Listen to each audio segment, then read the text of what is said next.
Voices is the newest feature to the DOA channel. This is a podcast where the outdoors comes alive from the people who live it. Each episode brings you face to face with hunters, anglers, and adventurers as they share their stories, their lessons, and their voices. More than just tales of the wild, Voices dives into the person behind the adventure, capturing the grit, gratitude, and wisdom that make outdoor life unforgettable. Available in both audio and video, every conversation is posted on YouTube so you can see and hear the stories as they unfold. For years, I've invited you into the raw wilderness that captures those moments of the outdoors. Standing just yards away from big game, feeling the surge of adrenaline as an arrow leaves the string, and sharing the flood of emotions that follow a harvest. Alongside the triumphs, I've opened up about the hard lessons and the mental battles that come with facing the wild landscapes of Alberta. These experiences have built a foundation of authenticity and connection with my audience, and now I'm expanding that journey. Voices is where I bring in the people who inspire me. Hunters, anglers, and adventurers, so together we can share their voices, their challenges, and their outdoor journeys with the community that we're building. Voices, a podcast by DOA, Dorward Outdoor Adventures.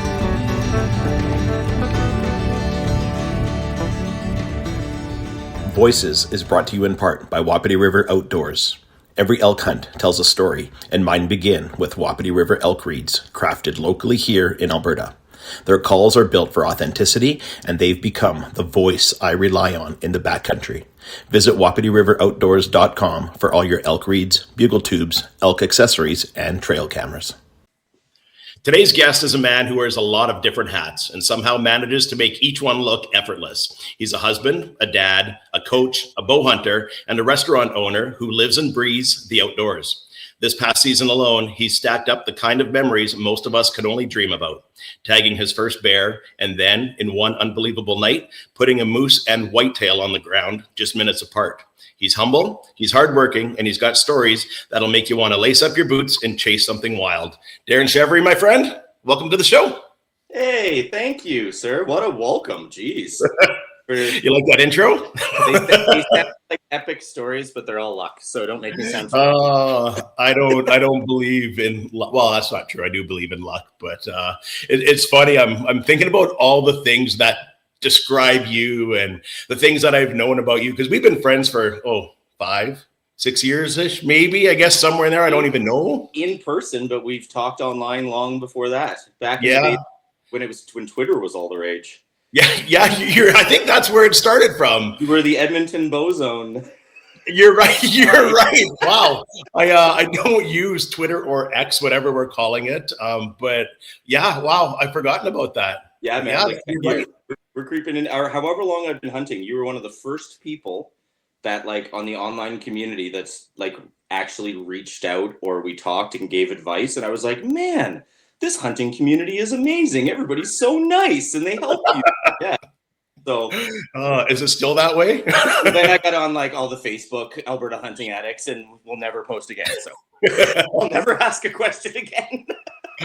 Oh man, no, I hear you. And I think that we talk about it lots, that hunting community and that network of strength that surround us. And some of it is really, really good. And I think everyone knows the flip side of that is some of it can be not so good as well. But yeah. I think everything, though, I've kind of come to learn. Like it doesn't matter what community, what group, what everything. There's bad seeds in all of them. And unfortunately, the loudest kind of squeaks tend to get the grease. And that's kind of what I think people focus on. But like, if I really sit down and focus on it, the hunting community in so many different, like, not just around hunting, like anything that has happened in my personal life that I've shared, or, we had some challenges at the restaurant coming through COVID, and people were driving from all over Alberta just to come to the restaurant that I knew from hunting. They might not even have been to the restaurant before or cared about the food or anything, but they were just like, oh, this guy's having a hard time. We're going to come and support. And it was just, things like that have always been, always stood out to me. Wow. Yeah, that's awesome. And well, I guess while we're on that, for those of the listeners that don't know, you're part owner and chef in restaurant Chartier in Beaumont, right? So tell us a little bit about that.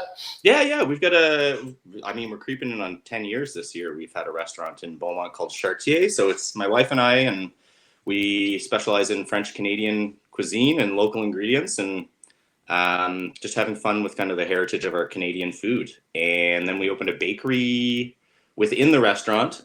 We kind of focused on our own sourdough and bread to start, and then that kind of took off. So now we have a bakery in Nisku that's going on its third year, and that's called Mother, as like Mother Sourdough is called the starter. So Mother Bakery, and then Chartier Restaurant. Nice, nice. And I know I've visited there countless times, and I suggest to anyone, if you go there, you're not going to find anything that's bad on the menu, whether it's the crispy chicken sandwich or the breakfast poutine, my all-time favorite, and end it with a giant cinnamon bun. Yeah, there's so many good things there, and just even that atmosphere, right? Like the decor, the feel within the restaurant, and like you talk about that history and the pictures, and obviously some of your mounts are in there. We got Rambo that's in there that I see you've moved around lately. Yeah. First whitetail ever is in there, and yeah, Sylvia, my wife, is I think thinking that she's tricking me into getting them all out of the house. She's like, "We should put this one in the room. Wouldn't this look good?" And I know what she's doing, but I'm just going along for the ride. I see the hidden agenda. Do you ever get customers in there that maybe object to whatever those mounts are in there? Or to me, it's natural; it blends in. But maybe for some people, it catches them by surprise. For sure. And I think, again, that bad egg in a large group of people, right? Like the majority, I've got vegan options on the menu. Every, ticketed dinner that we sell, we have a ton of vegan and vegetarian people that join us. I would say that we're very, meat heavy, and very like rustic Canadian French food is very rustic and hearty. So, but I think it's just those few that might speak out and it isn't even a nice way. It's like that, ew, like you expect me to sit here and eat with a dead animal hanging above me? You're kind of like, well, there's dead animals on the plates all around you. I think one of the craziest things that really, like, this was when we first opened the restaurant, and for Father's Day, I wanted to do something that kind of, welcome to the community. And so we did a whole pig on a spit outside of the restaurant. Okay. Just kind of like a showstopper. And we were like, come on by, dads, we'll get you a pulled pork sandwich off this huge pig that we're roasting over a fire. And a woman pulled up, and we were right on the main street, and she got out. She was furious, could not believe that we would have a carcass on the street with her biggest thing was that the head was on. And she was like, I can't believe that you would leave the head on and subject my son to that. And she points at her Hummer, by the way, that was parked on the side of the road, and her son's like in the back seat looking out the window at this pig. And I'm like, you are describing like a faceless, headless industry. Like it's a metaphor for something, but it would be better if I just cut the head off and you didn't know it was a pig, is what you're saying. And that's kind of the perception. So there's like always that odd duck or the squeaky wheel, but everyone has really kind of mainly asked questions about the mounts in the restaurant. And it's kind of a fun story to tell people, like, I put the moose from this year in there, and there's just, there's some fun stories connected to them that most people really appreciate. And I think can pick up on the sincerity of how much I love it, and that it is for food and adventure and these things that really turn our cranks as hunters. It's a really great opportunity and segue for me to talk about why we hunt and why we do what we do and what it brings to us. So I like when people talk about them. Good or bad. Yeah. You, so I think I'm going on the memory bank. It was quite a few years ago. You don't necessarily serve wild game there, but if I remember correctly, I had some elk carpaccio there once, didn't I? Oh, yeah. So elk, and you probably had an elk. We did an elk tartare that was like a take on a donair. So we did like a bit of donair spice with the tartare and a black garlic aioli underneath. So yeah, we do serve wild game. You technically can't serve real wild game in restaurants in Alberta, unfortunately, right? Because it kind of falls into that for-profit thought process that you're kind of getting into hunting for profit side of things. So any dinner that you do with true wild game, needs to be signed off on and cannot be for profit. So all the tickets need to go to a non-for-profit, which is in the works for this spring and summer. I'm going to host a dinner. Yeah, host kind of an all wild game dinner rolling into the end of August and just get people fired up for hunting season, and then maybe cover off some recipes that maybe people haven't tried before, just some stuff that they can kind of go do themselves. And then that way we can kind of put the proceeds to one of our great conservation efforts here in Alberta. Nice. Yeah. Awesome. No, that sounds fun. Opening doors to a whole new world and a complete different avenue. Yeah. What's your, away from the restaurant side, what's your favorite wild game to cook? How do you like doing it? What is it, and how do you like cooking it? I'm a moose guy. I really love moose meat. I don't know if it's growing up out east and it was like a delicacy. Like if anybody had moose meat, you were like, yeah, if you had a jar of moose meat, you were just set. Like you were the richest guy in town. So I don't know if that's part of it, but there's just something about moose that I love preparing. I love the meat. There is something about it. And I'm a sucker for some offcuts. Like heart is probably one of my favorite pieces off animal. Yep. Something I haven't tried yet. I know lots of people that do, and I think, would I be hesitant to try it? Yeah. If you were cooking it, I'd be like, yeah, sure. Pass me a bit, because I know everything you do is amazing. So, but yeah. Oh, thanks. Wow. I think that's the way to do it, though. Get somebody who's done it before, because there's a lot of, I think that's wild game in general. Everyone who says like, oh, it's gamey or it's this, their first experience with it, their parents probably cooked it when they were a kid, cooked it an inch within its life, that it was like a piece of rubber on a plate. Yeah. And it probably wasn't handled well in the field. Like all of these things kind of tack up to a bad experience with wild game, where if it's treated properly and done well, it's the best thing on earth, hands down. You know what's something really interesting nutrition wise? Sorry, my daughter and I were just at the doctor yesterday. She's been going through these fainting spells, long story short, had to get blood work and stuff done. And the doctor could not get over how high her iron was. And I knew right away as soon as she said it. Strictly from meat and protein and wild game? She eats wild game every single day. So that's got to be has boosted her thing. She was like, oh, 100%. If she's eating that much red meat, then that's great for her. I was like, yeah, great, good. So good on the iron. But yeah, I think I'm a like a heart guy. That's probably one of my favorite cuts. With a moose heart, you can trim it, stuff it like Thanksgiving. Like you take stuffing and put it in, and then roast it that way and baste it. And then when you slice it, it comes into these like stuffed slices, almost like a porchetta. It's delicious. I'll make you We'll make you some heart and you'll be set. You talk about cooking wild game for the first time and whatnot, and it brought me a flashback. So when I first started hunting with my Uncle Ron, we'd get a deer, and most of the deer we do into the pepperoni, the jerky, the sausage, spice it up a bit. But I remember he got a moose, I think it was my second year hunting. So of course we butcher it all up, and I bring my share of it home into the freezer, and I don't really know what I'm doing. And of course I invite a buddy over from work. I'm like, I'll cook up some moose steaks. Oh man, had no idea, like not to do them well done. I don't even eat regular steaks well done, but yet it was a disaster. We're sitting on the couch. We're kind of like chewing through this leather, and I don't think either one of us finished it. And I'm like, oh, this is horrible. So I learned pretty quick that I had to find some resources to know what I'm doing, because that wasn't enjoyable. And I had a couple 100 pounds of it sitting in my freezer. So yeah, really important. It's really important to cook it and handle it right. And also, like, I think a lot of folks have this, like, I don't know, there's like a small subsect of hunters that are doing food and recipes. And I wouldn't say a ton of them have done it professionally for a living. And that's all, like, they all sound great, but they just seem to kind of go down the same path of stuff it with cream cheese and put jalapenos around it, or bacon. And that's like, those are the ingredients that are used. Is for some reason, all I see on the internet is like jalapenos, cream cheese, bacon, and that's how you make wild game. And it's just, to me, that flavor of the actual animal should be coming out.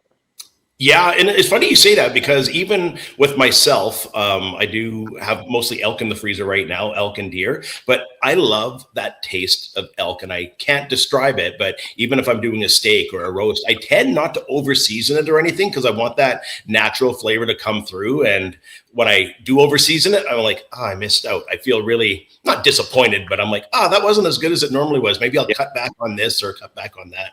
Yeah, it's all figuring it out. The more that you cook it, the more you're going to get better at it. That's just part of it. It's like any skill set. Yeah. Do you find yourself looking at, when you talk about what other people are doing, different recipes, or where do you find different ways to prepare the wild game that you do cook? I think a lot of it is like translated. You can just sub in like anything that you've done before with beef. It subs in very well. Like you can, so I think that's kind of a mentality, is whatever I have used other animals for, I am going to try. A beef Wellington, an elk Wellington is the exact same thing. If you take an elk tenderloin and do the exact same treatment with it, it's going to turn out the same. And it should be. Cuts are very similar to off of a beef, right? Like beef cuts and elk cuts or deer cuts are very similar in cooking. And there's only two ways to cook cuts off of an animal. It's either low and slow, or it's fast and very like lightly cooked, right? So as long as you know the difference between those, then you can just start playing around and doing what you want to do. Yeah. Yeah. No, for sure. I know the first time Shanaz had tried elk, got my first one when her and I were together, brought it home. I'm like, okay, I'm going to do these. I can't remember if I did them on the smoke or I did them on the barbecue. And she was a little bit hesitant, but all for it. And she cut into the tenderloins and had that first bite. And she's just like, how do you get more of this? I'm like, well, we put you through your hunter's education course and you come out and then we get two. That was many years ago, but she's come out with me, and no, it's again, I think if you prepare it right and introduce it to people, they can enjoy it. I'm a person that never ever tricks people and says, oh, just try this, and then, oh, you know what, you just ate moose, or that was deer. Like I'm always upfront and telling people. I know people trick other people just to say, oh, see, you didn't even notice. See, it doesn't taste gamey, but yeah, it's a little like. And it's like a little date rapey. Yeah. It's like I've always been like, when people do it, I'm like, I think you should tell them what they're eating. Like you can't just sneak it. It's like, yeah, boop. Like, well then they're not going to trust you for the next time, right? Next time you're going to be like, hey, try this, and they're going to be like, no. And I think there's so many different varieties, and everyone does different things with their wild game harvest, right? Whether it's jerky, pepperoni, sausage, steaks, roast, whatever. You do it to your liking, and it's so fun to share with other people. I know, like, even when I get something down, I get it all processed, a bag goes to my mom and her husband, and they devour it and they enjoy it. So it's fun to always share that harvest, right? So yeah, I really enjoy that part as well. It's like part of the storytelling. It's part of the thank yous. Like I have a lot of thank yous usually at the end of a season, it feels like. So I just like to go around with a little care package and let them know what you're doing. Yeah, for sure. Here's a question for you. When you get, like, right now your freezer's full, I'm assuming your freezer's full, you got a moose from this past season and deer and whatnot. Do you ration it out so that you keep a little bit there until next September, until you're like, okay, I'm ready to fill the freezer again? Or you just eat it as it goes and come July, you're empty? I'll say it this way. I'm celebrating 8 years of sobriety this year. I have zero, rationing or foot off gas pedal type of mentality. So no, I go through it as fast and quickly as possible because I love it. Yeah. And that's kind of my mentality with, unfortunately, everything is very like, I love this, so I'm going to do it all the time as much as I can. Yeah. So you're all in or all out. There's no in between. Down to the very last of my wild game last year, and I had been gifted some, and I took a cow moose last year. Right. So I had a moose in the freezer from November 28th, and she was gone midsummer. Right. Yeah, because we eat almost every day. Every night we will have usually something for dinner that involves wild game. Nice. It's a huge supplement too for, like, financially with the price of beef. Oh. Like, I know that people will sit there and be like, oh, sustenance hunting isn't a thing. Tally up your gas and tally up this and that. And I'm like, well, it's starting to, because bulls are selling for about $5,000, $4,500 right now. I just heard on the radio. So, yep. Yeah. This was the first year that I've said it's almost cheaper. It's balanced out where I can go get an elk for less money than I can go buy a cow for. So, yeah. And I can tell you right now that is not changing. As someone who is very connected into the food industry, like the plans for the next 2 to 3 years are very scary when it comes to beef. Unfortunately, Alberta producers are selling off their land and herds faster. Like if you've been farming beef for 30 years and you've been getting $1,000 a calf every year, and suddenly you're getting $3,500 a calf. That's a pretty big, like you've got 400 head of cattle and it's time to get out. You're going to get out at the highest time possible. Yeah. And get buying up that land. It's these canola and large ag producers and companies that are coming in from other countries, and we're slowly becoming not the beef producer of the world. And we already have Australian beef hitting the shelves and into the Cisco's and GFS's and the large food producers that bring food in. And they're already planning to run out of Australian beef and be supplying Canada with Indian beef. Wow.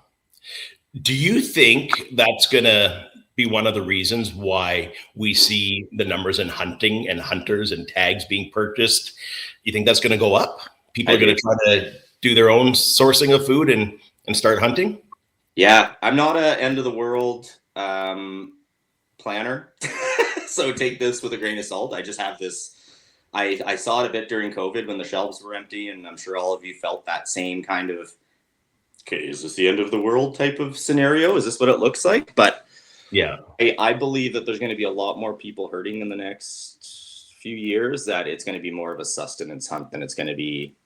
And it may not even be the increase in tags. And I hate to say this, but it's probably going to be guys that have land that are now breaking out their dad's rifle that they didn't use in 20 years because they didn't have time. But it's like, it's going to make more financial sense soon. Yeah.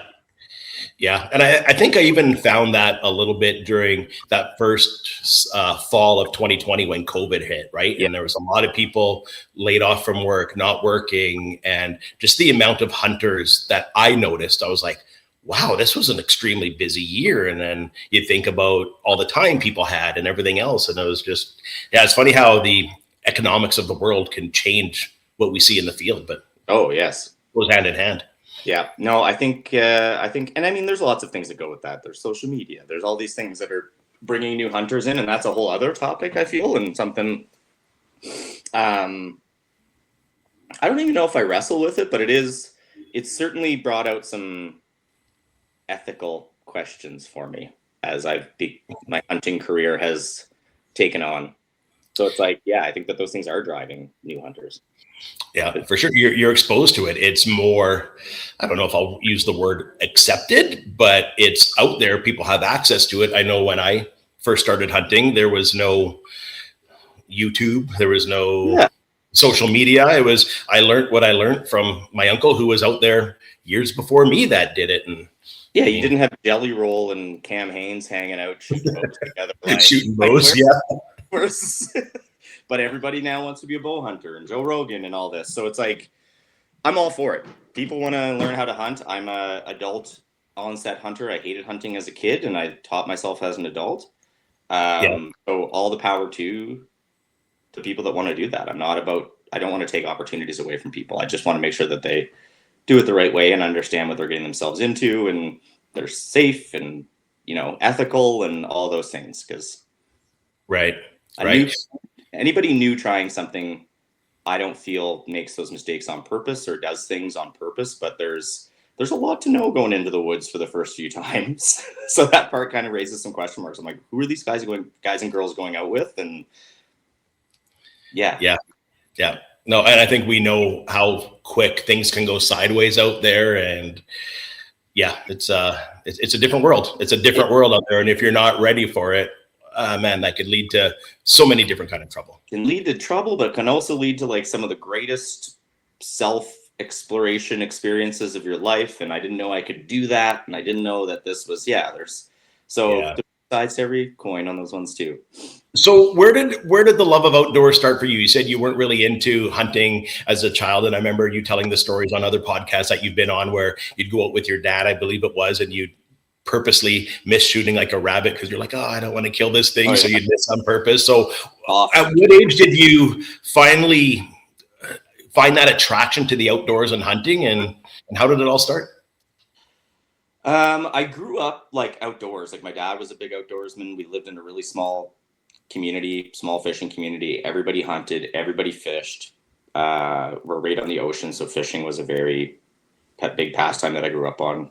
So I spent a lot of time in the outdoors, but as soon as hunting came around, I don't want to blame my dad on the introduction, but like if you've ever seen a rabbit scream for the first time and how you deal with it, or those types of scenarios, I think my dad was a seasoned vet, and it was about making your son a man kind of thought process. And Yep. meanwhile, I'm like 6 years old, closing both eyes, like making sure that I miss, because I'm like, poor Thumper. And You weren't eased into it. You were just shown, boom, here's the... yeah, this is what you do. This is how you kill an animal. And it was, I don't think I made the connection between food and like, it just wasn't the same type of connection to make for my father. I don't think he was brought up just out in the woods and hunting, and that was what you did. So, And that's probably how he provided for his family, right? 100%. There was nothing. Yeah.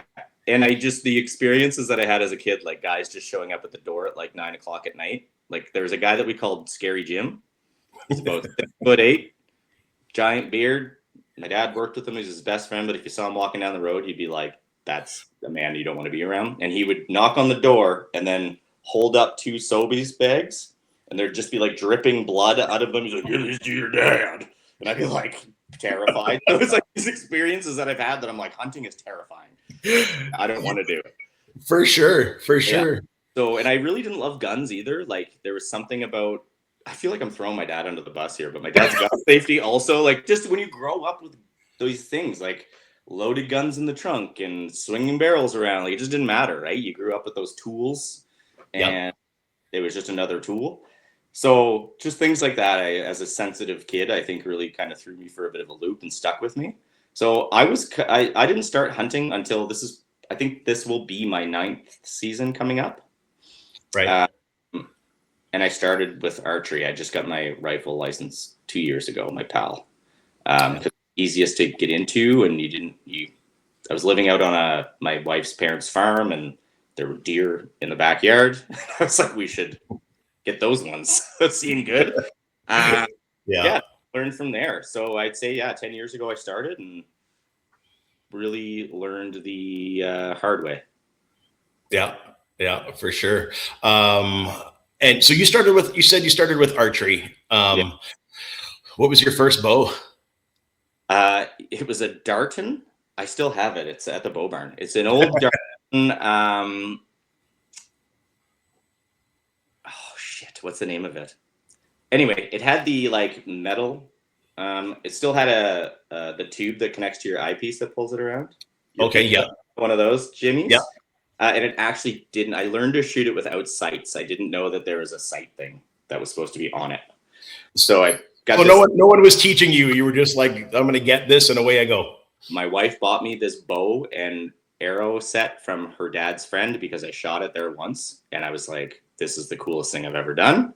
She bought it for my birthday, and I went out and I actually killed a deer with that bow, a doe, my second season, without sights on it. I didn't know that you had sights on a bow until I got really into archery and was like, oh, you can put like things and it means different stuff, and you don't have to like learn and put flagging tape at every tree at different lengths. So yeah, there was some, and I mean, I was hunting in like the back 40. I'd like walk out at like 3 a.m. because everything you read online is like, you got to go out at this time and go out. I'm reading these guys from like Kentucky that are out hunting their little properties.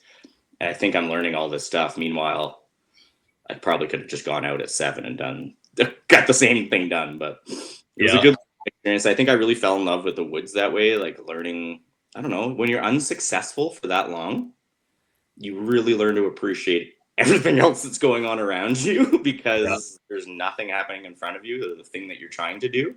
So I think it really taught me to appreciate like my time in the woods and what that does for me mentally and spiritually and all that other jazz. I think I got hooked on that before I got hooked on the actual hunting part. Yeah, for sure. And then if I remember correctly, after you shot, I believe it was Rambo, your first buck, that's what kind of was that introduction to your good buddies, Alex and Drew, right? That's how that met. Do I have that right? Yeah, well, I knew Drew beforehand. So Drew these are my two of my hunting partners. We all hunted together many times, but Drew and I met Alex that way. That deer, this is a long story, so I'll try and keep it short, but I shot that deer and it wasn't a great shot. It was quartering 2 and I got him a little high through the neck. And so I blood trailed him, and where I was hunting was a bit of a like farmland into just turning into subdivisions and kind of that urban sprawl. Wow. So when I'm like following this deer around, I'm trying to get permission on 20 different properties, because each property he goes through, some people are saying yes, some are saying no. I'm on a golf course I'm not even supposed to be on. Like, this is a nightmare following this thing around. No idea what I'm doing. And he crossed onto a property at night and bedded down. And so I called the property owner, and he said, my son will meet you there the next morning. And that was Alex that met me there. I brought this guy a coffee. I didn't know who he was going to be. We ended up working the 3 of us worked this deer together and ended up getting a final shot into him. We were all hugging, and it took us half the day to finally, ethically put this animal, get him on the ground. And yeah, I think that bonded us all for life. We've all been buddies since then, and just like, I think it was the excitement of doing it together and working as a team. 3, like Drew and I know each other, but 3 basically strangers trying to be successful. And when you are, it kind of bonds you a little bit. So yeah, and I mean it's bonded you guys together, and I mean now they got the bow shop barn, and you have all the archery help and all the teaching you could ever dream of between those 2 masterminds and the passion they put into the sport. So yeah, it's worked out very good for Darren. I'm not a gear guy. Like, I'm not a gear head. I'm not one of those people that like gets into that part of it. The boys love it. And I am all for it. I'm like, you care about my strings on my bow? I'm like, that's awesome. Thank you. Meanwhile, I'm just like, that I focus on the other parts. And it's just, I'm glad that I think we complement each other really well that way when it comes to the hunting side of things. But yeah, I'm sure they get annoyed with me. They take good care of me and my gear. And for somebody who loves gear, I'm sure the way that I treat mine and look at mine, they're just like, oh.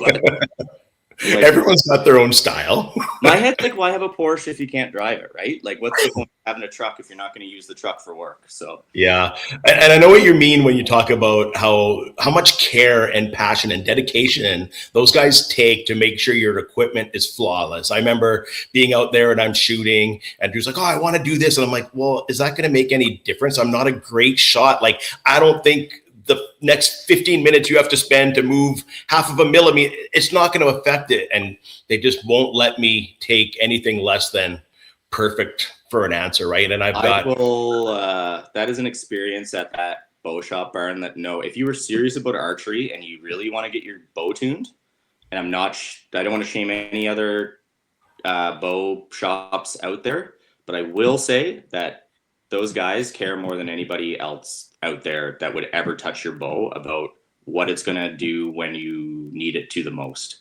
Yeah. And I think that's their biggest thought process. And what I learned, because I'm the same way, I'm like, I don't want to listen to you anymore talk about this. Like, I don't care. Just like, but from them forcing me to care about it and showing me the results and what it does for your head, like knowing that your gear, like to not even think at that thought to ever go through your head of one shadow of a doubt when you're about to release an arrow, like that thought doesn't happen. And it's because of the work that those guys put in. And I am very grateful. As much as I joke about it, it's like, if I didn't have them to work on my gear and help me and be there for questions, I don't have the attention span to be a great archer. Agree. Like, even in our group chats, right? Drew will send a video and, hey guys, watch this. I'm like, Drew, you just watched when did you have 45 minutes just to learn about this one little thing? And it's great that he does, because without us, we benefit from the bow shop barn and Alex and Drew, that they know so much about it and they're on top of their game, that it helps us be the best we can be when we're at our game. So yeah, love those guys, appreciate them. And They've done a would lot send of anybody there for sure. For sure. They've done a lot of work to the barn too. It looks great out there. Yeah. So if anyone's listening and you're thinking, where do I go for a string or a tune or someone to explain things? We'll put the links up on the screen here to the Bow Shop Barn. They're on social media. They're on the Instagram and whatnot. And I contribute, and the last couple of years since I've been going to them and friends with them, they play a big part in my journey. The 2 bucks that I've killed back-to-back years, I don't know if I'd have them if I didn't have those guys supporting me, educating me, and just being there for me. I really don't know. I don't know if I would. So you talked about how you kind of got into it as a youngster with your dad, and now you're a dad and you have a daughter, Rowan, and you coach her in rugby. She's in wrestling. You give her every opportunity there is for her to go out and experience what she wants to. And now over the last couple of years, she's experiencing the outdoors with you. So how did you approach her on that? How did you invite her into that world? Was that something she wanted to jump in with both feet, or was she hesitant? Or tell us how you start that with someone at her age. I think starting it, like, I started it like backpack type, like baby in a backpack or kid sleeping in a ground blind type of scenario. Right. So she just, I'd love to take full credit for it. I always just wanted her by my side. But a lot of it was out of necessity. I wanted to go hunting. I had my child. And it was one or the other, right? And I'm like, well, she's coming with me. That's whether she's here on the floor with her blocks or whether she's in the tent with her blocks. Yeah. Same to me and probably to her. So yeah, I just ended up bringing her with me a lot. She really loved sitting in a double tree stand from a young age. I think she thought the height and being clipped in was really cool. So I could convince her to go do that anytime. And then just over the years, I think it just became a time spending thing for us where she knew that she got to spend time with dad. There were treats and she wasn't bored out of her mind because you bring activities. So, and I genuinely believe that to do it and not be completely frustrated and want to never do it again, you have to have expectations of this is the why I'm doing it. Like, I'm not going out to kill a deer. I'm going out to have my kid experience the outdoors and have fun and eat snacks. And you know what I mean? Like there has to be some compromise. Otherwise, what fun is it when chip bag crinkles and you're like, let's like, I don't want to go with you, Dad. You give me half. Yeah, that sounds fun. So yeah, we've had an opportunity over the years that she just has fallen for it, I feel, and I'm really grateful. We're at a point right now in her hunting career that she turned 12 this year. And I have always said, I never will force you into anything. This is up to you. So she has her books, she has her hunter's education, and this will be up to her to want to go get a rifle and shoot a deer. Until then, she can come with me, but I don't want to force her and be like, let's go study for your test and go do it at this day. And I'll let her carry that so that it's her thing. So is she still on the fence about it a little bit, or? She doesn't love shooting. The gun part is really a nerve. She gets nervous. Yeah. So we just got to get over that hurdle. Got her shooting at 22 now, so that's good. And we'll just get her way up and make her feel comfortable. Yeah. And she's been there for a whole bunch of firsts for you. I'll probably miss a couple here, but she was there for your first deer harvest with the rifle. Yep. She was there for your first bear harvest. Yep. She was there when you got your target buck for years and years, Megalodon. Yeah. Like, she's seen some dad experience some pretty emotional highs out there. She has been, I call her my good luck charm, because there's just been some really, like, I'm like, how is this happening with you here? Like, it would never happen with my buddies. It would never happen with like when I need it or want it to. It's just happening here, which whatever. That's another tick to the hunting gods and universe of like, I believe that those things happen for a reason. When I'm out there and that spiritual side of it, and I'm like, okay, so this thing just fell into our laps at this moment for what reason other than to make my daughter love this? You know what I mean? Yeah. So yeah, there's been, Megalodon, that deer I chased him we probably had him on camera for 5 years. He really digressed, but when we saw him and went out. I mean, that was never meant to happen. Our hunting gear had a cat pee on it. So it was our first time out that season in September. We spotted the deer the night before in a field, and I was like, oh my God, if he beds in where the direction I think he's going tonight, he'll have to come back the other way. So we're driving out to sit in a double stand on this deer, and as the heater in the truck is heating up, I'm like, did a fucking cat piss? What the hell is going on here? And Rowan was like, if you've had a cat that's peed on stuff, you know exactly what that smells like. Yes, it's the worst. And I'm like, Rowan, let's just go home. Like, this is pointless. It's September. The deer are still like, they're on their game. This is pointless. Wind's wrong too. No, Dad, come on, let's just go. We're already out. I'm like, fine. I'm in cat soaked gear. This is great. We walk out to the field. We're late getting out. 3 combines are rolling through the field. There's dust. There's everything. And I'm like, Rowan, they're combining. Let's get out of here. Well, we're already out here and we walked out here. Let's just go sit for a little bit. I'm like, okay. Normally it's the other way around. So we finally get up at the tree stand. Haven't been in the tree stand in 3 years. So we get up in it and it's like, we're leaning and hanging and it's derelict and this friggin' strap is like frayed. She looks at me, she's like, is this safe? I'm like, absolutely not. Let's get down. So now we're climbing in and out of tree stands and up and down. So we get down. The stand is on a corner of fencing with windrows, and there's hardly any trees. So now we're standing on the corner of this thing, and I'm like, let's get out of here, Rowan. This is stupid. 2 more minutes. Okay, so we're standing at the base of this tree, and I'm like pretending I'm looking in my binoculars to make her happy. And I looked along the tree line, and there was a buck and a doe coming out. And I was like, what the fuck? And I looked up again. I was like, I think that's him. And he walked the tree line to where our wind would have come down, and he stopped probably 3 meters before he would have caught wind, turned out into the field, fed his way 300 yards with the doe down the hill towards us. And I had time to move around with all of the dust and the noise and everything from the combines. He fed towards the combines and stopped at 64 yards, I think, or 65 yards. And I would never take that shot on a whitetail normally, but he was feeding. This was a special one. And I was on my feet. Like, I was standing. I could move around. It was perfect. It was a perfect setup. He had no idea. And yeah, I drilled him. And that was straight out of I don't know how or why this would ever happen type of scenario. So that was a really special one because she kind of drove the train on that one. She still takes full credit. Like, she was like, you would have never gotten that deer if it wasn't for me. I'm like, you're right. I wouldn't have. We would have been back home and I wouldn't even have. So that was a cool experience. She was there for my first bear as well. My first bear ever. And that was with a bow. And again, I was up there for 2 days with a friend of mine trying to get him a bear. We had lots of opportunities, spot and stock. Yeah. And he couldn't get it done. And then I had to take him home.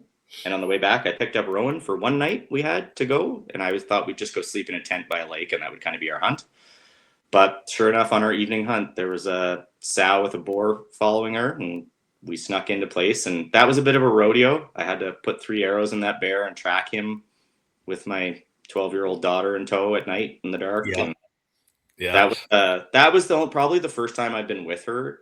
And I was like, this is a bad situation we're in. Yeah. It was one that kind of like, I had always planned on like, she'll be on my first sheep hunt and she'll be here and she'll be there. And she still will, but I think that I'll be a lot more cautious because that was a little bit, we had 2 other bears around that didn't leave. So we're trying to process a bear while in the dark with 2 other angry boars in mating season, snarling and, chomping their jaws. And I'm firing warning shots out of the shotgun. So it was just, I thought. And she's standing there like, oh my God. She's feeling like you were when you were out with your dad in Scary Jim. Like, what is going on? I had to unchamber the gun and give it to her while I worked on the bear. So that I was like, if anything comes, you're safe. Shoot it. In my head, I'm like, I don't know, but at least she's going to stay. But she was just like, you know what I mean? In my head, I'm like, this is a terrifying. I'm nervous. Like, and I work with bears like for a living. Yeah. And this is nerve-wracking to me. I'm like, we're not in a good situation. And that was, we got a little turned around in the bush too. He went pretty far, and we got turned around in the dark after processing him. And I had a full pack and rowing and trying to get out. We actually had to stop and do okay, let's calm down. Let's listen. Okay, the stream's this way and we came from this way, so we need to go towards the sound of the stream. So it was a good learning lesson for all of us, but I think that was definitely one of those. I definitely felt a little more nervous than I have in the bush. I remember that night because Drew and I were on our way back home from hunting bear that night, and you sent him a message, and your message was, "I think I'm lost." I'm like, Drew, should we turn the truck around and go help him? It's like, I don't know. Let's just wait and see and find out. But you're probably like, he'll figure it out. Yeah, he's been in this kind of mess before. So did that, what I'll call not a great experience in the dark, the bears around, trailing it for a little while. Did that turn her off? Was she kind of like, I'm not sure? Or was that just a moment where she's like, hey, this is sometimes what happens when you're out here? I think that was a very do or die scenario. Like, it was going to be either make her or break her to be a hunter, and it made her. Like, she's coming on this year's spring hunt. Like, she's talking about this year's spring bear hunt with me. So yeah, I think it solidified, but it took a couple days of processing for her. Mm-hmm. She was there for the final arrow.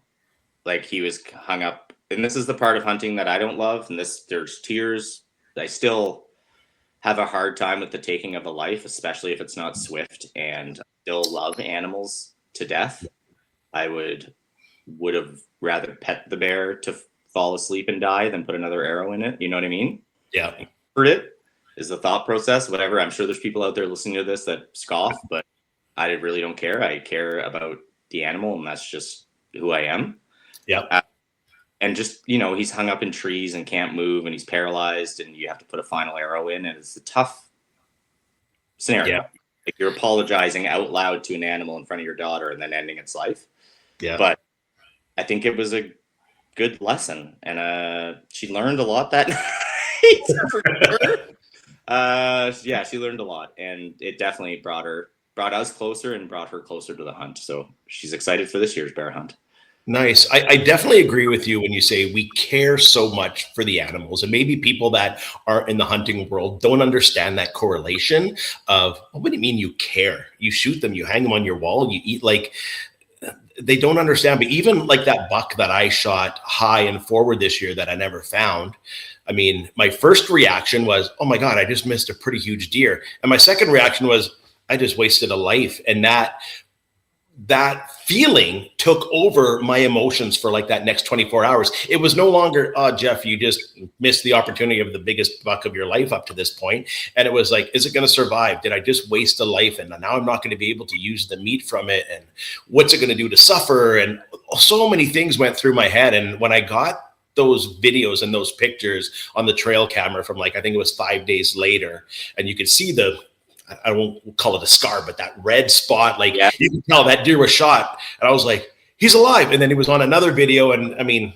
he made it through. And I'm like, which way did my arrow work its way through? All the way out? Did it back out? And I had so many other questions, but that sense of relief once I knew that he was okay. And again, like I said, it's weird because we hunt and we chase and we go to harvest, but we care. And it's a good feeling.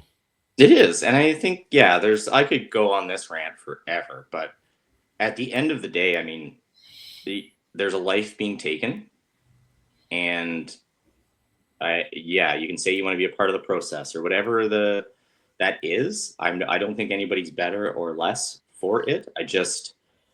I think that not recognizing that becomes a very odd thing to me. And yeah. Even I know lots of farmers that, like, I get that this is a resource, but they still have a heart in it for the animals, and they want to produce the best animals. And that's at the end of the day, like, hunting is a sustainable resource. Yeah. And the lifespan of these animals is a naturally short lifespan. And if I'm able to be a part of that process and take part in nature, I want to, and I don't want to be a part of the other process that is really out of control. Yeah. No, very fair. Very fair. Yeah. I could talk about food security forever too. Like, We could do a whole nother show on that. like during COVID, they were like our beef comes through two major plants in the world. Like that's in North America, we have two major production facilities. Yeah. That's scary. Like in COVID, they were burying 250,000 head of beef a day when the workers were sick because you can't stop the conveyor belt of trucks coming from all over North America to drop things off. You have to process or else your stockyards are full. And I just think that it's a very scary conveyor belt to be on. Yeah. Yeah. No doubt. No doubt. I didn't realize that many were. There's nothing. Really, like just but more showing up the next morning. You got 50 truckloads coming up the next day. You have to do something. Yeah, and you're right, because I think even so I worked a brief time at a dairy plant, at a milk plant, and sure enough, the trucks would go and they'd collect the runs from all the farms, and if you had a bad production day and your tanks were full, well, guess what? He still picked up from a dozen farms, and you got to unload that tank into somewhere. So the cows don't stop milking.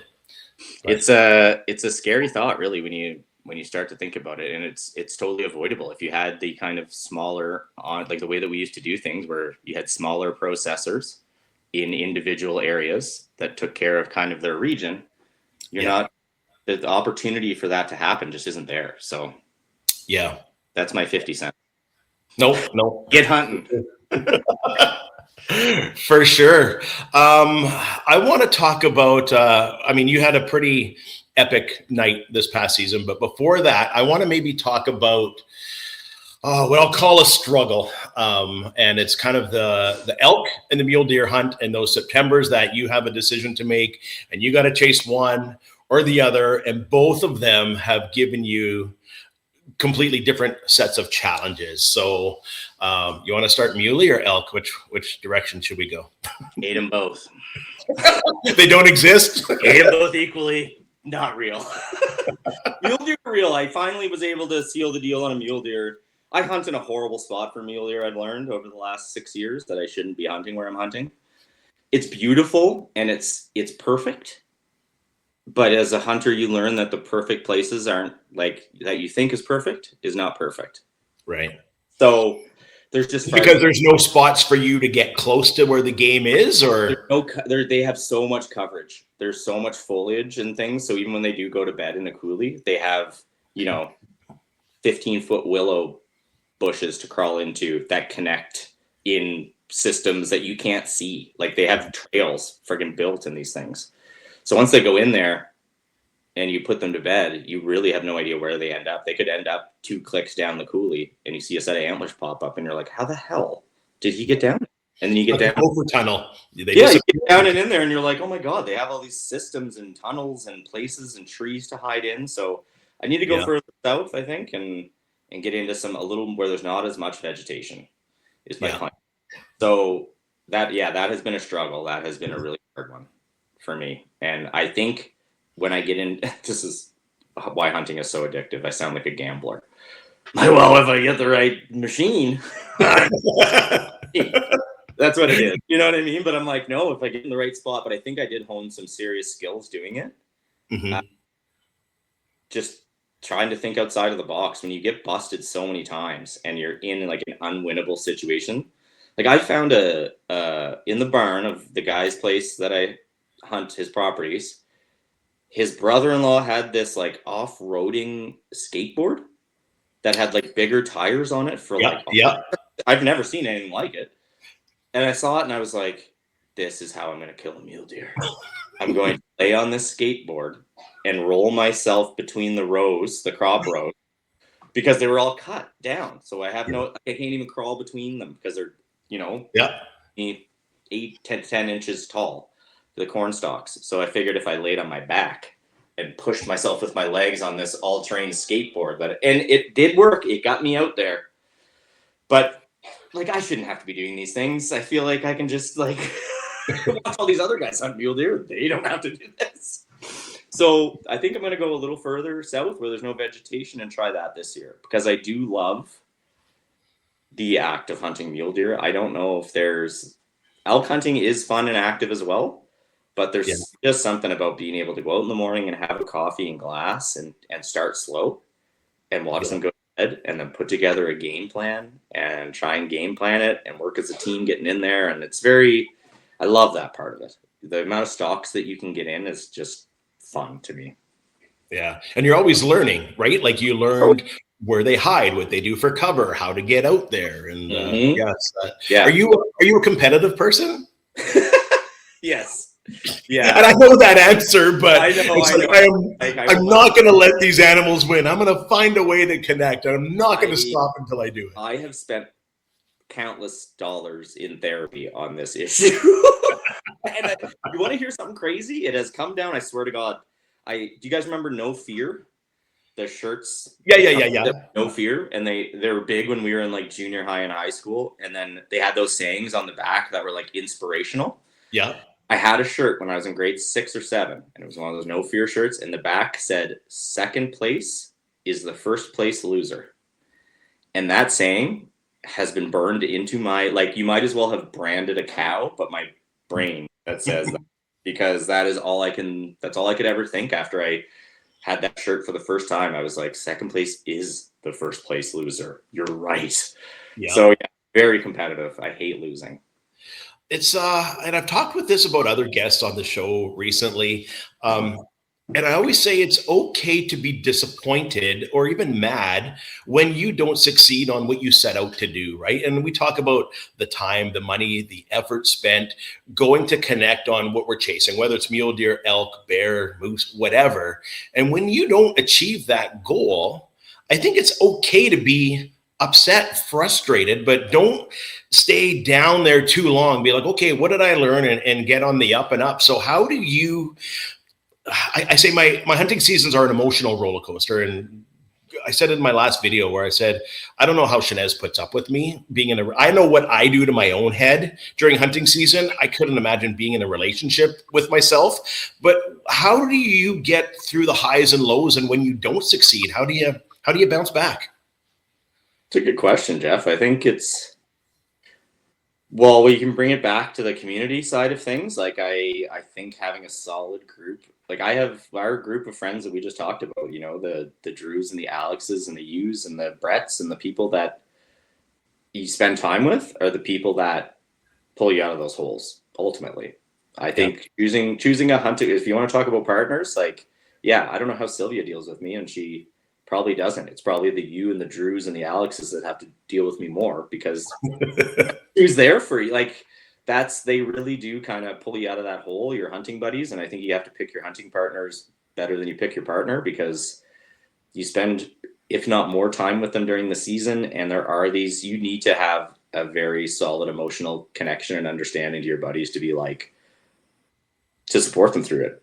Because it is the right people take it the right way, if that makes sense. Like I understand when people are disappointed, and I get it. There is a lot of time and effort and care, and it is about, to me, it's not about like, well, I didn't get this animal. Like, it's not about like, I didn't get it to show it off, or I didn't get it for this, it's like a goal setting kind of thing. Yeah. And when you make mistakes that you know better and you dwell on those things, like, that's anything that I've ever done has been like that. Like, when you make a mistake in a sport, I would always, and we would win, I would still be focused on the shittiest part of it versus the best. Yeah. I don't know if that's a great quality. Like, I don't think that that's a trait that I want to be like, oh, everyone should operate this way, because it's a pretty down place to spend your time, is always focusing on what you could have done better.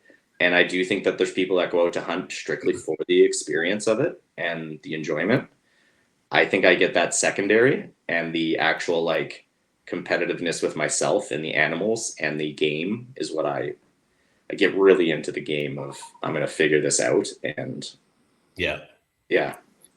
No, I can definitely understand what you're saying. And you talked about picking your partners, and you wrote an article. I can't remember what magazine it was from or where I read it, and that resonated so much with me. And I think you're right. We give out the support that we in our network who needs it. And I always find myself, I'm giving this person this support, this advice, but I'm not listening to my own. I'm the guy behind the scenes going, this is stupid. Why? I'm going to hang it up. I'll try again next year. I'm going to change this, change that. And when that support comes back full circle, it's kind of like, okay, I can do it. And it picks you up. And I'll use Drew for an example. Again, we're talking about him lots in this show. But when I shot at that whitetail buck and I missed it, he's like, oh, are you going out tonight? And I'm like, no. He's like, why not? And I'm like, I'm not ready. He's like, I get it, but don't wait too long. And I'm like, I don't know. I'm just not ready. And it took me a good 2 or 3 days before I even thought about, okay, I'm going to go back and see what I can do. But yeah, I 100% agree that network picks you up and doesn't let you stay in those low spots too long, because man, those low spots are dark. They are. And I think too, it's like any dark spot you get into, like there's people that are going to pull you out and not, but you also, like, I'm a big gratitude guy. Yeah. It's a lot easier said than done. And I always used to scoff when people would be like, just start your day with some gratitude and your life will be fine. And I'm like, yeah, dude, it's easier for you to say, but like, you deal with the shit I'm dealing with and you won't be very fucking grateful. But it's always right. It's always true. The minute that I sit down the next morning and I'm like, what am I grateful for? And I'm like, oh, I have a family and I have this and I have that. It's the same thing as your hunting season. Like, how lucky we are. Like, how legitimately lucky we are, to be able to hunt what we hunt, where we do it, in a free place where I can wander around. It's mine. I can call it mine.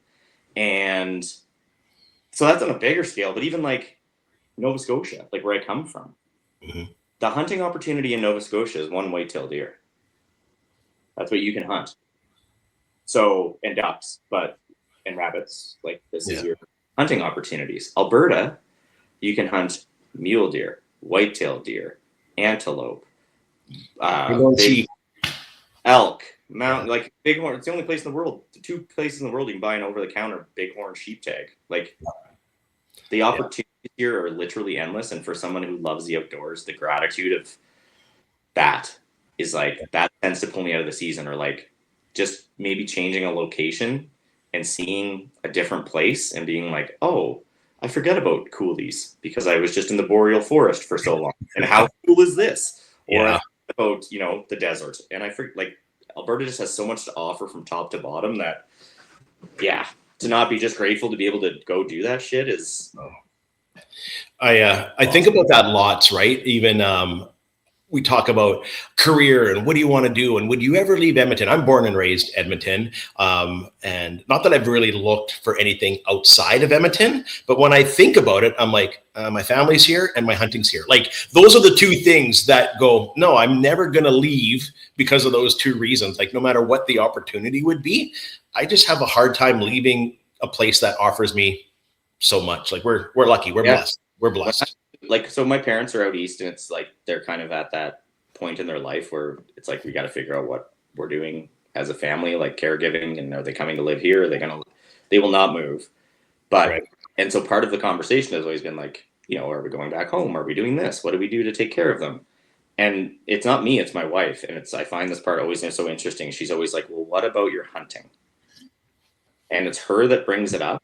And she she can even see the difference and the value of what we're able to do here. And she doesn't hunt. She doesn't spend, that's not her jam, but she even knows the difference. So she knows what she'll be dealing with if Darren's in a world with no hunting. It's not going to be good. 2 more projects done, but fun. So no plan, like, still don't know what that is, whether you're going back, they come. You're thinking about it, which is good, because we all get to that point in our lives. And my brothers and I were even talking about that last month. We took my mom out for her birthday brunch. She went to the bathroom and the conversation got to, so who's got a place ready? Like, and they live on an acreage. They have a big yard and they're 72, 74 years old. Like, man, within the next 6-7 years, that family network needs to be there for a support network too, right? So we're still trying to figure that part out, and that's a tough part of I think generation. It's just, it's new too, right? Like, I know this isn't hunting talk, but it is, like, generationally we're kind of becoming one of the first few to start to, like, people are living so much longer, that Yeah. is such a more prevalent challenge in people's life. And I mean, my parents want to stay in their home. My dad's 82. He's been there his whole life. He still hunts in that area. Like, he gets a deer every year still. Yeah. Yeah. Nice. The old Nice. Leader Action 30-30 gets her done. That's awesome. That's Yeah. awesome. I want to get into, I mean, the night that we got the text message in the group chat or whatever, and even the video that you post on your Instagram account. And for those wondering, you can find Darren at Humble Hunting on Instagram, where he shares a lot of great things. A pretty spectacular night you had this past season, where you connected on one, and then you connected on another one, and I mean, the emotions you shared and the emotions you went through sitting in that stand by yourself, I could feel it just from you sharing that experience. But why don't you take us through that night, what happened, and all the emotions that go with it? Yeah, it's funny. I feel like I've told the story quite a few times, and it never, like, I don't even know if it's set in yet. Like, I know that it all happened, but I just, like, it's never, something like this will never happen again.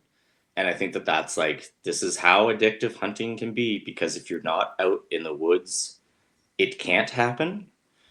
But there's just sometimes these magical things will happen, and it's the most amazing. That's why you're out. It's why you roll the dice of sitting there for 12 hours without seeing a thing, is because when stuff does go down, it does. But yeah, that was right at the end of September. I was just about to leave to guide a moose for, like, I don't know, I think I was going away for like 9 or 10 days. So I had a night and then like a day to get ready, and then I was taken off. And I was like, well, I'll go sit in the stand for the first night. I haven't really gotten out much since September. And so I went and sat. I called moose in the afternoon at a different spot, and then drove to this stand and went and climbed in at about 2:30 or 3. And I let some moose calls go, hoping something might cruise around. There's 3 bulls on camera in there, and I didn't hear anything, and nothing came around. Tried a few more calls, and then I was like, well, I'll just sit for the rest and wait for the sun to go down, and hopefully something will come to water. And I don't know, about 30 to 40 minutes before last light, a nice buck kind of cracked the tree line, and then started working his way down the tree line where I thought he would be coming, and then go to water and I would have a shot. So I got all set up and was pretty excited, and I wasn't sure if I was going to take him or not. And then once he got to about 25 yards, I was like, yeah, this is a deer I want to shoot, and went to full draw. His head was turned to the opposite direction. So I actually started going through my shot process and put my finger on my trigger and started to pull through, and his head whipped around like I had just got busted, like to my tree. So I stopped and just kind of let off because I didn't want him to be aware. And then I heard sticks branching. There's branches snapping kind of under my tree. And when I looked down, the whitetail wasn't looking at me because I couldn't understand how he got busted. But so if I'm like this at full draw, I looked down through my armpit under the stand as I'm at full draw on the deer, and there's a bull moose standing underneath my tree stand. So I was like, well, now that this is a moose hunt, I'm going to go to full draw on this moose. So that deer took off when I shot at the moose. I put a shot, but I was sure it was double lung down. It was a tough angle. Like straight down almost. Almost, yeah. I'd say that, like, you know, that 13 to 15 yards. So like right there, kind of that. Yeah. When I shot him, he charged right to the dugout that I thought they'd all be going to water for. The deer took off, and I sat there, as you do when you shoot a moose and they look like a freight train running through the bush, and you're like, holy shit, that thing is crazy. Yeah. Every time, like, moose are amazing. They're such a cool animal. They're so big, and yeah, I don't know how they do half the shit that they do, but they're agile and they can get through stuff quickly. Yeah, they can friggin' swim and hold their breath and like walk underwater. It's like insane. So he went and crashed, and I was like, well, that's a dead moose. That's good. And I was just trying to let my adrenaline settle a little bit before I got out of the tree. And sure enough, I just happened to look down the tree line just to check before I got out of my tree, and that buck came back, walked down the exact same path. So I'm like, oh god, get another arrow knocked, he's coming. And yeah, there was no way. I didn't even know it was the same deer, to be honest. I was so fired up. I'm sure I would have shot any deer that had walked out at that moment. Just probably the adrenaline had me going. But he came and he walked right at 23 yards, and I pinwheeled him, and he took off. So that was within probably 3 to 4 minutes time span. That crazy. Shit hit the fan, and then I'm sitting there like, I have no idea what just happened. It was the craziest experience, nutty. Yeah.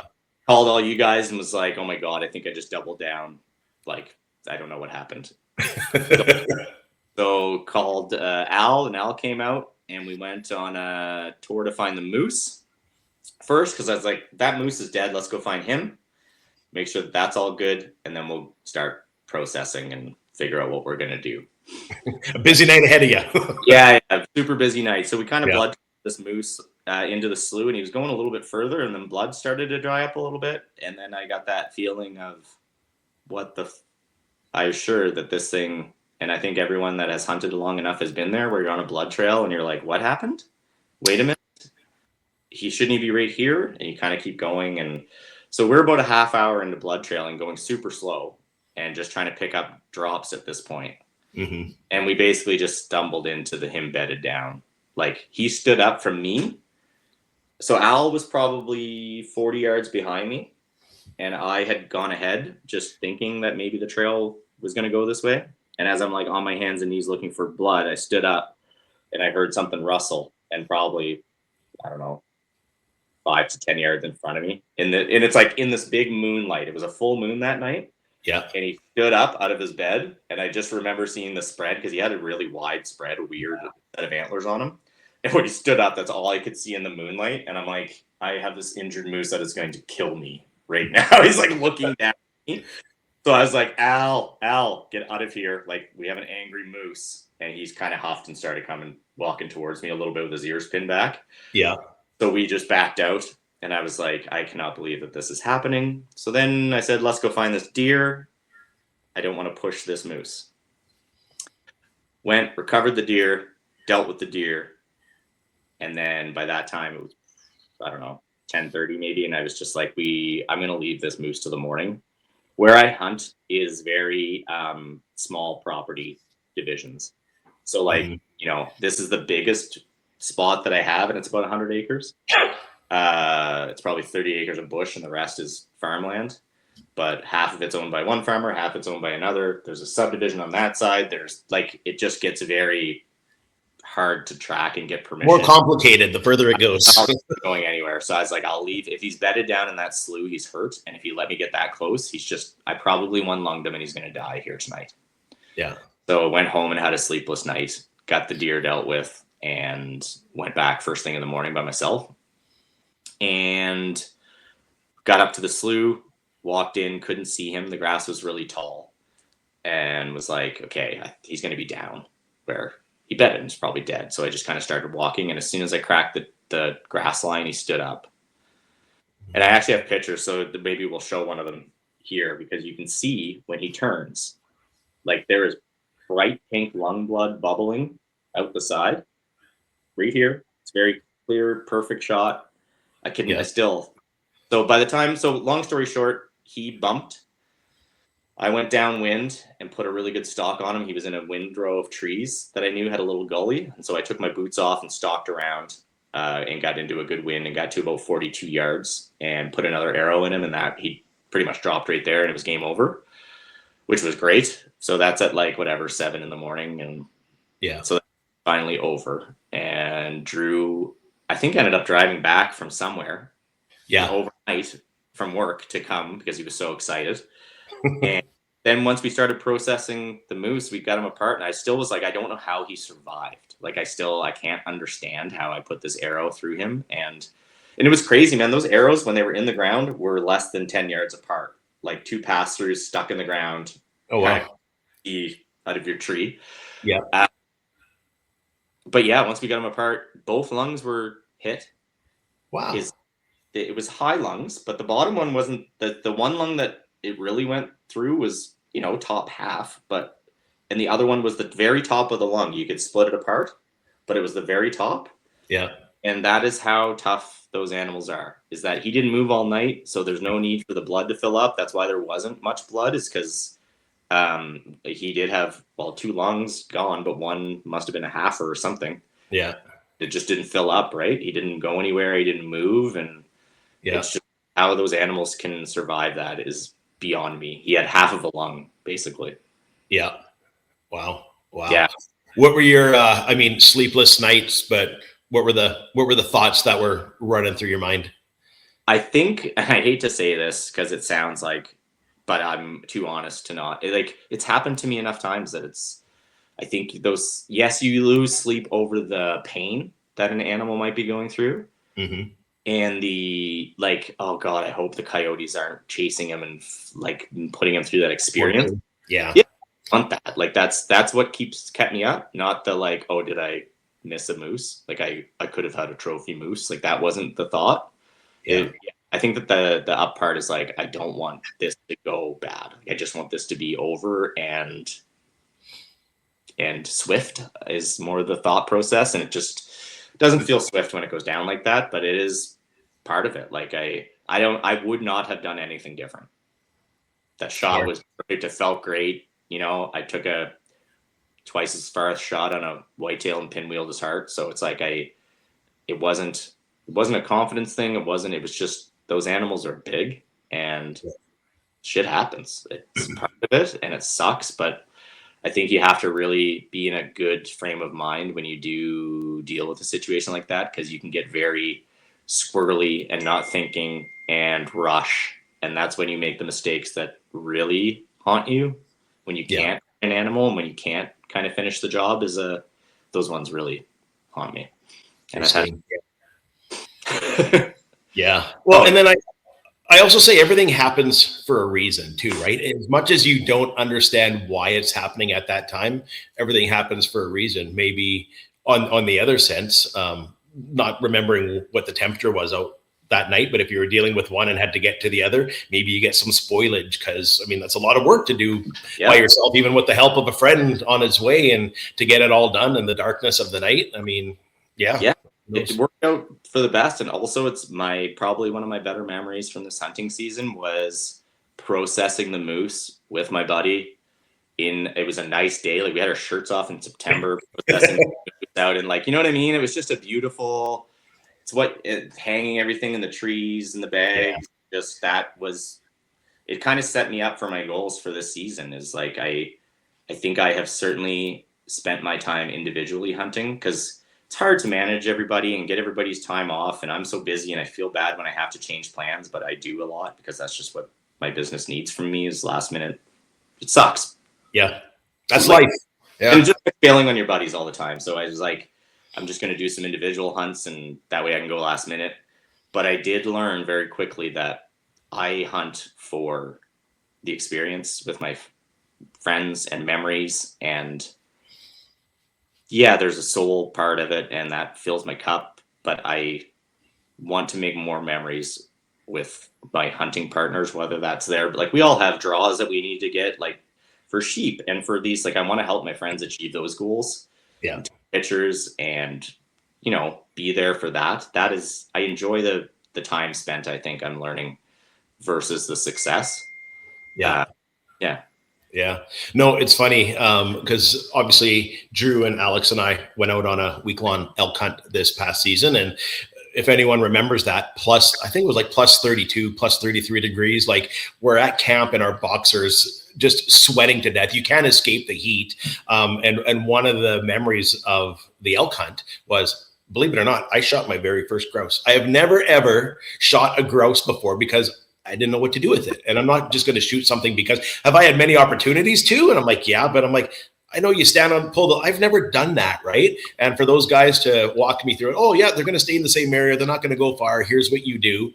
And I had shot with them. We were walking back out midday and there was a grouse and I missed it. And everyone kind of had a little chuckle. So then we go back, and whether we're sitting in the air conditioning truck or Alex is sun tanning, I'm going after a grouse. I want to get a grouse. So sure enough, in my boxer shorts. No, I wasn't in my boxer shorts. I did go just in my Crocs, boxer shorts, and my bow in my hand. That's how hot it was. It wasn't that time, but I go out, find the grouse in the same area that it's been the whole time. I nail it. I'm holy crap, that just happened. I grabbed that grouse and I'm walking back, and man, I could feel it on my face, the pride. Oh yeah. Smile, and I'm walking back to camp and I'm like, hey boys, and they're like, holy crap. So I mean, of everything that I saw that weekend, everything bad that happened, my elk hunting week stretched into 2 weeks with 2 different groups, and my truck got smashed open and a whole bunch of stuff. So as much as you talk about, like, we dwell on that bad stuff, one of my best memories is I got a grouse, and on my shelf behind me here, I saved 2 feathers from that. And some people might think that is like weird, like you're 51 years old and you just shot your first grouse. And I'm like, yeah, isn't that cool? So yeah. I completely understand what you mean by those memories and those experiences. And even though you didn't get what you set out for, what else did you take away from it? And that's huge. Yeah. That's my new goal for this season. Yeah. So speaking of goals, next year is memories. That's what you're going to do, put in the bank, or are you trying for things that you haven't done before, or what does that look like? Yeah, I think memories in the bank is the thought process. I'm not doing a ton of planning. Mm-hmm. My buddy Brett is pulling his elk tag in Yaha Tinda this year is his plan. Yep. So I think that one's going to take a lot of planning and resources and horses and that whole shebang. So I think that might be big adventure. Yeah. And I really enjoyed guiding as part of that, like being like the story collecting part versus road collecting. It was like, yeah, I really enjoyed seeing guys come up that have never seen a moose before. Like that experiencing standing beside somebody who's never experienced that. Like I had a guy from Kentucky that was like a calf moose ran across the road. He's like, they're huge. Just wait 1 second. And then the mom cow ran across. He was like, holy shit. I was like, wait 1 second. It's mating season. Sure enough, a bull ran across and he was just like, and like we had a guy throw his bow at a moose. Why? Call him in. So the way that you do it is we call about, 50 yards behind the shooter, and they wish to just come by. Yeah. And he was throw. The moose came to, 5 yards and is standing over him, and he's like, to get it away, because he thought it was going to stomp. You're just like, what? But you take those things for granted. If you've never seen that animal, if all you've had around you are whitetail deer and turkey your entire life, and you come out here and there's 4 wolves sounding off while you see a bull moose for the first time. Mm-hmm. That's cool, man. That's a cool experience to be a part of, and I just love seeing that in someone's eyes and seeing them do that. So instead of doing 1 week, I'm going to do 2 weeks this year, just because I loved being a part of that for people. And it wasn't what I expected. It wasn't like I thought it was going to be a bunch of rich pricks that are like, carry my gear and do this. Right. And very much like I have saved up for this experience. And, one guy, his wife had passed away 2 years ago, and she was his hunting partner, and he hadn't hunted since. And he just happened to be at the show and saw a picture, and it reminded him, and he was like, she would want me to be doing this. So I saved up, and then I came, and it's like, it's just, you learn, it's just not what I thought. I thought it was going to be a bunch of rich Americans bossing you around, and, and it was a completely opposite experience. It was guys that have wanted to experience Canada and what Alberta has to offer. And being a part of that is cool. Yeah. And I think for me, when you get to, whether it's teaching or bringing someone through a new experience for them, I get to relive that over in my head. Like you talk about that hunter that had never seen a moose before. That brought me back to the first time I saw a moose, when I'm sitting up in my tree stand, hunting by myself, not really sure what I'm doing. I got the guidance of my uncle that's helping me, and there I am, and I hear this weird sound. I'm like, what the heck is that? Next thing you know, this bull comes out, and Darren, I shit you not, I lifted my feet off my platform because I thought the moose felt so tall that I'm like, it's going to hit me up a tree. It's going to hit me. But to experience someone else's first times, it helps relight that fire in me, right? Like even when I'm talking to different people, whether it's online or in any situation, and it's their first help you relive your memories. And I think that's a great thing to go through. So yeah, I really enjoyed that. Yeah, for sure. I think my goals for this year, it's weird because I try to put goals in my head every year so I have something to work towards. And I still don't have a mule deer. So I got access to a new property this last year that has just that little pocket of great mule deer on it. And there's probably about 13, 14 of them that I saw sitting in the field this year, but one really nice buck. So I'm like, okay, that's where I'm focusing kind of that first week of September. That's what I want. And the other one is still to get an elk with a bow. I don't have that to my name. And every year I stretch it out a little bit longer, but I made up my mind probably December 1st. I'm like, it's bow or bust. I'm just going to hold myself to it, work really hard and kind of do that. But yeah. Just go the whole month. The whole month? Yeah. Been stretching it out anyway. Just it's a month-long venture. Man, I don't know if I can mentally do that. You ask anyone that I hunt with, whether it's Leon or Drew or whoever, I know what it does to me after a week, right? And even on those successful hunts where we fold a tag and we're hauling an elk out at the end of that hunt, I mean, it's still I call it a heavy week. I go through things. I told Leon about this last year. I said, I don't know if I'm hunting elk next year. He's like, what? And I'm like, yeah, I don't know if I can put myself through that again because I put so much pressure on myself. I invest so much time into it and practicing and whatnot. It's like, that's hard for my heart. That's hard for my brain to go through. I don't know. Running trail cams that far away. And it is like, I took 2 years off from hunting elk because I was like, I don't even want to go. I don't look forward to this anymore. The beat up of, which I know the suffering's part of it. It'll always be sweeter after, but yeah, I mean, after a few years of wind and 30 degrees and like, you know, that you can't be successful. Like, it's not the feeling of like, oh, this is so hard. I like that. It's the feeling of this is impossible because the elk are not going to be out during the day because it's 34 degrees. Like, or the wind is ripping 110 kilometers an hour right now. Why? But September has turned into a very yucky month. It seems like between wind and heat and fires and it's a tough go, man. It's elk hunting in Alberta I hate guys from this from the US are like, it's the easiest thing on the planet. Like, elk hunting is like, you should start there. And I'm like, are you out of your mind? Come up here. Like, try it where you can't see them ever. Like, you're never going to. They don't come out. They don't have anywhere to come out to. It's not like they're out on these big drainages and there's 1,200 of them. Yeah. There's 7 live in this pocket of bush. And it's hard even when you do get close. I've had them at 10, 15 yards away. Yeah. And you can smell them and you can hear them and you can see leaves moving, but you don't see a speck of brown hide on them. Yeah. No, it's a frustrating one for sure, but the itch is coming back. I mean, I didn't lie. I lasted 4 days last year. I'm like, I'm out of here.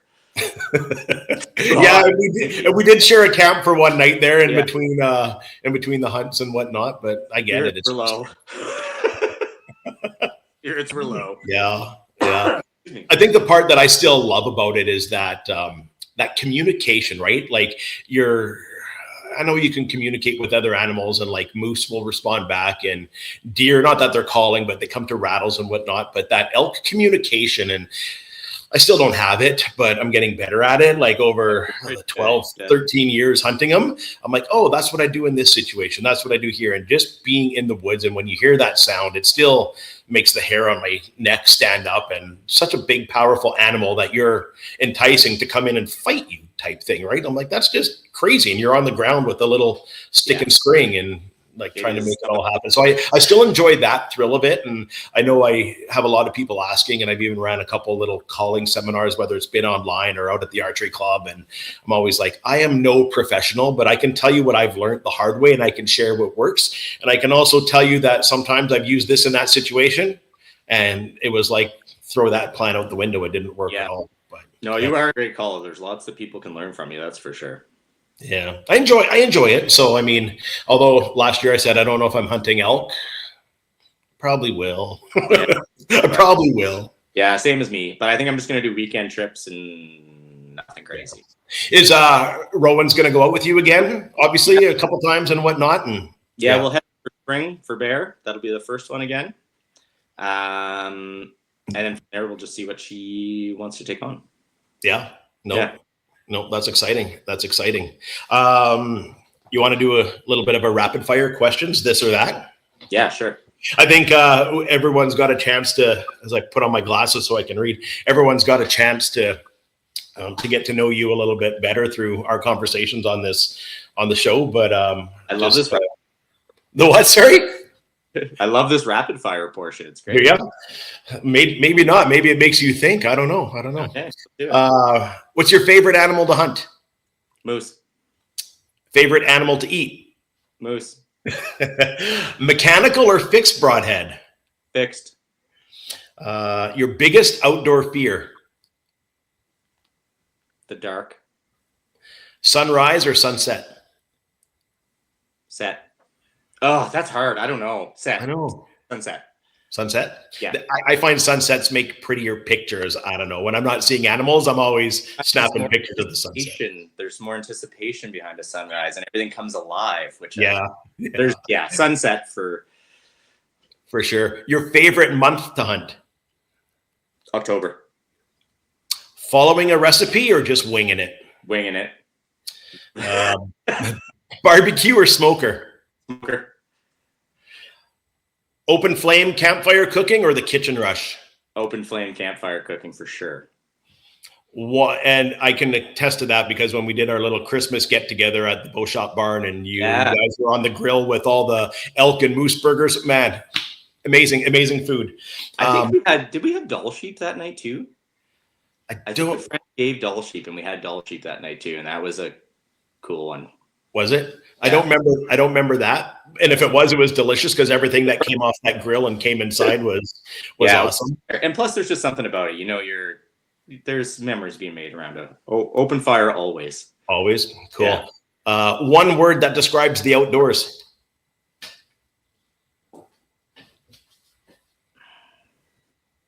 Heaven.